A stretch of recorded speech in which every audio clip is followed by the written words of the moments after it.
क्या आप जानते हैं कि कुछ जख्म ऐसे होते हैं जो कभी नहीं भरते। वो जिस्म पर नहीं बल्कि रूह पर लगते हैं। क्या आपने कभी उस जिंदा लाश की कैफियत को महसूस किया है जो सांस तो लेती है लेकिन जिसके अंदर का इंसान मर चुका हो। आज हम उस खामोशी को तोड़ने जा रहे हैं जिसने लाखों लोगों को कैदी बना रखा है।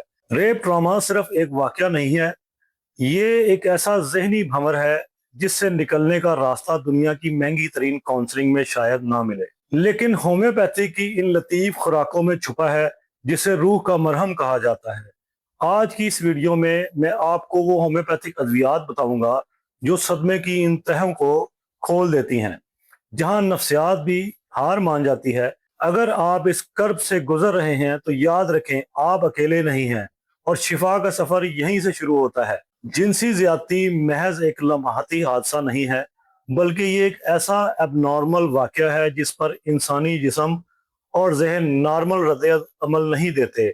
इसे मेडिकल की जबान में रेप ट्रॉमा सिंड्रोम कहा जाता है। आइए इस सदमे की एक एक तह को समझते हैं। एक्यूट फेज में वाकया के फौरी बाद इंसान एक जहनी धुन मेंटल फॉग में चला जाता है। इस कैफियत में मरीज में इस मरहले में इनकार, शदीद झटका लगना, बेहिसी और अचानक रोने के दौरे पड़ना आम बात है।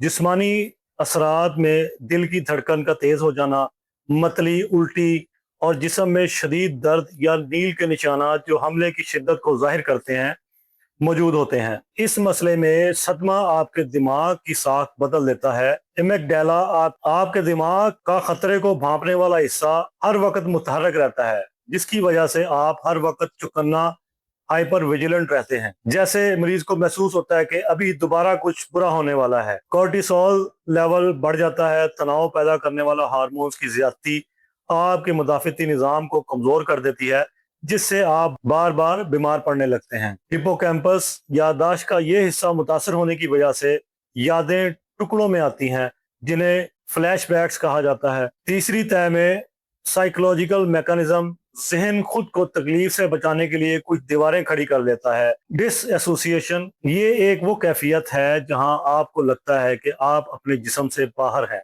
या जो कुछ हो रहा है वो एक ख्वाब है। ये जहन का एक दिफाई तरीका है ताकि वो शदीद दर्द को महसूस ना करे। मुतासरा फर्द इन जगहों, लोगों या बातों से बचने लगता है जो उसे इस वाक्य की याद दिलाएं। ये गुरेज आहिस्ता आहिस्ता इंसान को समाजी तौर पर अलग थलग कर देता है। चौथे मरहले में अंडरग्राउंडिंग फेज आ जाता है। कुछ अरसे बाद मुतासरा फर्द बज़ाहिर नॉर्मल नजर आने लगता है, लेकिन ये सदमे का जेर जमीन मरहला होता है। कैफियत में इंसान यादों को दबाने की कोशिश करता है और अपनी जिंदगी में वापस आने का नाटक करता है, लेकिन अंदर ही अंदर उसे डरावने ख्वाब, बेचैनी और तवज्जो मरकूज करने में दुश्वारी का सामना रहता है। पांचवी तय में रूहानी और वजूदी कर्ब ये सबसे गहरा और तकलीफ देह हिस्सा है।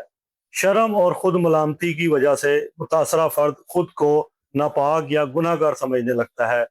वो ये सवाल करता है कि मेरे साथ ही ऐसा क्यों हुआ। कल्ब और नफ्स की कैफियत इस्लामी नफ्सियात की रूह से सदमा कल्ब दिल पर एक ऐसा बोझ बन जाता है जिससे नफ्स मुतमइन्ना का सुकून छिन जाता है और इंसान नफ्स लवामा की अजियत में मुब्तला रहता है, जहां वो खुद को बेकार और कमतर महसूस करता है। अब हम इसके इलाज की तरफ आते हैं। होम्योपैथी का कमाल ये है कि ये सदमे की इन तमाम तहों को एनर्जी की सतह पर जाकर ठीक करती है। इसमें जो हमारी सबसे पहली दवा जो रेप विक्टिम्स के लिए यूं समझ लें कि एक अमृत की हैसियत रखती है और नई जिंदगी देने में पहला कदम समझी जाती है, उस दवाई का नाम है आर्निका। ये सदमे की पहली दवा है जो इस एहसास को खत्म करती है जैसे आपका जिस्म कुचला गया हो, आपकी रूह को कुचला गया हो, आपके जहन को कुचला गया हो, आपके जिस्म और रूह को चोट लगी हो, सदमे में हो, ट्रॉमा हो। ये पहली दवाई रेप ट्रॉमा में इस्तेमाल की जाती है।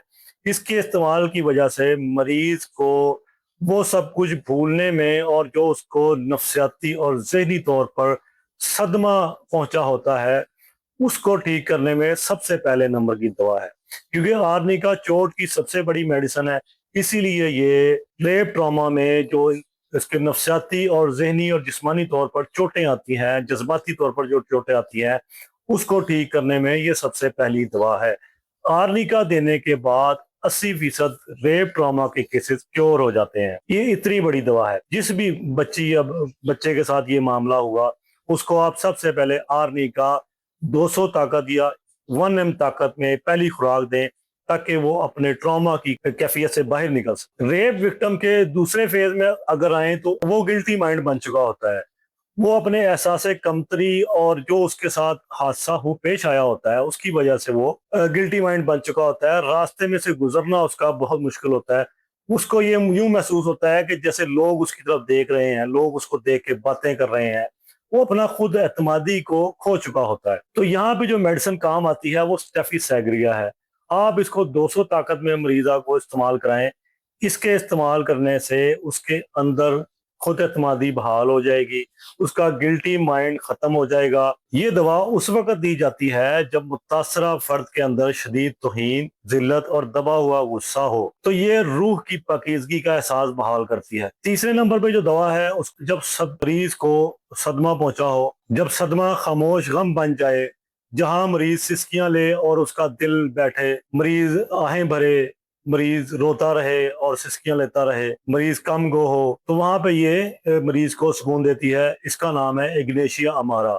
ये 200 ताकत में इस्तेमाल होती है और मरीज को डिप्रेशन से निकलने में बहुत मददगार साबित होती है। नेक्स्ट जो दवा है वो मरीज की दहशत को, मरीजा के मौत के खौफ को कम करने के लिए इस्तेमाल की जाती है। और अगर दहशत और मौत का खौफ मरीजा का पीछा ना छोड़े और उसको मुसलसल इस चीज की टेंशन लगी रहे कि मेरे अब आखिरी वक्त आ गया है, तो ये दवाई इस्तेमाल करवाएं। एक्रोनेट 200 में ये मरीजा को फौरन से रिलीफ देगी, उसके अंदर दहशत, बेचैनी और मौत के खौफ को दूर कर देगी। और अगर मरीजा खामोश हो गई है, रोती नहीं, और ऐसे मरीज जो अपने दुखों की जंजीर में कैद हो चुके हों और किसी को करीब ना आने दें, बस खामोशी से बैठे रहें, ऐसे मरीज जिनके आंसू आंखों से नहीं बल्कि दिल से गिरे, उनके लिए जो दवाई काम आती है वो नेट्रोम्योर है। नेट्रोम्योर 200 ताकत में उसको इस्तेमाल करवाएं।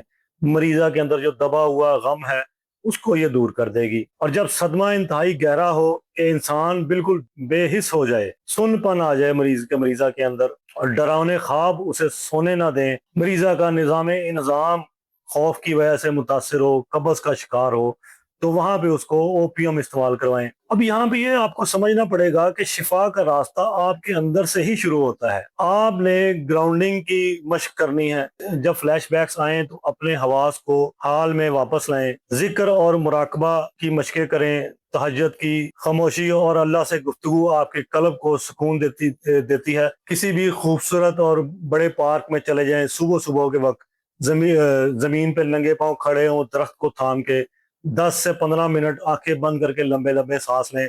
उससे ये होगा कि आपके अंदर जितना भी स्ट्रेस हार्मोन है वो जमीन के अंदर मुंतकिल होगा, और पॉजिटिव एनर्जी जो जमीन से आती है वो आपकी जिस्म और रूह के अंदर मुंतकिल होगी।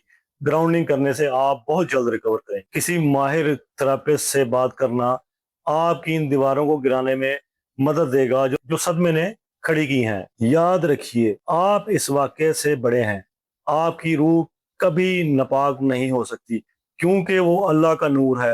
होम्योपैथिक आपकी इस अंदरूनी ताकत को दोबारा बेदार करेगी जिसने आपको आज तक जिंदा रखा है। ऊपर जो मैंने अद्वियात बताई हैं, साथ में उनकी अलामात बताई हैं, आप लोग उनको इस्तेमाल करें अलामात के मुताबिक। अगर आपके जिस्म में अलामत के मुताबिक कैफियत हैं तो आप उसको ज़रूर इस्तेमाल करें। ये अद्वियात आपको दोबारा से एक नॉर्मल इंसान बनाएंगी और नॉर्मल ज़िंदगी गुजारने में मदद फराहम करेंगी, और माशरे का दोबारा से हिस्सा आप लोग बन के एक आम और नॉर्मल ज़िंदगी गुजारना शुरू कर देंगे। आखिर में मैं आप सबसे गुजारिश करूंगा कि इस वीडियो को ज़्यादा से ज़्यादा शेयर करें। शायद आपका एक क्लिक किसी टूटे हुए इंसान को नई ज़िंदगी दे दे।